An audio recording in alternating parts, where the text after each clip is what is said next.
నాకు ఊహ తెలిసినప్పటి నుంచి నేను ఆంజనేయ స్వామిని కొలుస్తూనే ఉన్నానండి. నాకు చిన్నప్పటి నుంచి అనమాట. నేను ఫోర్త్, ఫిఫ్త్ చదువుతున్నప్పటి నుంచి కూడా ఏంటో ఆ దేవుడు అప్పుడప్పుడు అనిపిస్తుంది నన్ను చాలా కరుణించాడు అనిపిస్తుంది. కానీ అప్పుడప్పుడు మాత్రం ఏంటి ఇన్ని కష్టాలు ఎందుకు నాకు అనిపిస్తూ ఉంటుందండి. మనసు అసలు ఏమీ బాగుండట్లేదు. ఒక్కొక్క రోజు అయితే ఎన్ని అసలు నిజంగా అండి దేవుడు అందరినీ ఒకేలాగా ఎందుకు సృష్టించాడో అర్థం కాదు కదా. అట్లా ఉంటే ఆయన ఎవరు కొలుస్తారు అంటారు కదా. అందుకనేమో కొన్ని అయినా ఏదో ఒక చిన్న ప్రాబ్లం అయితే పెడుతూనే ఉంటాడేమో అనిపిస్తుంది నాకైతే. ఏంటో అండి ఈ మధ్య అస్సలు మనసు ఏం బాగుండట్లేదు నాకు. ఏందో ఇంకా చెప్పడానికి ఏముందిలేండి. మనీ ప్రాబ్లమ్సే కదా అందరికీను.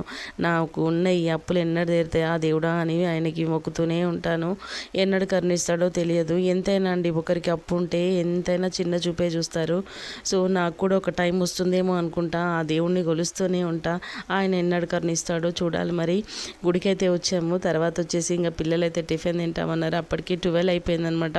బాబు కూడా ఎగ్జామ్ నుంచి వచ్చేసాడు. మాకు అక్కడే కలిసాడు అనమాట. ఇంకా సరే అని చెప్పేసి పిల్లలైతే తింటామంటే వాళ్ళకి దోశ అయితే ఇప్పించాను. తినేసారనమాట.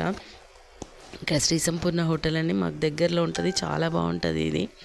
టేస్ట్ అయితే సూపర్ ఉంటుంది. దోశ అయితే చాలా అంటే చాలా నెయ్యి ఫ్లేవర్ ఉంటుంది. చాలా మసాలా దోశ చాలా బాగుంది. ఇంకా దోశ తినిపించేసి ఇంకా ఇంటికైతే వచ్చేసామన్నమాట. ఇదండి వీడియో. నచ్చితే లైక్ చేయండి.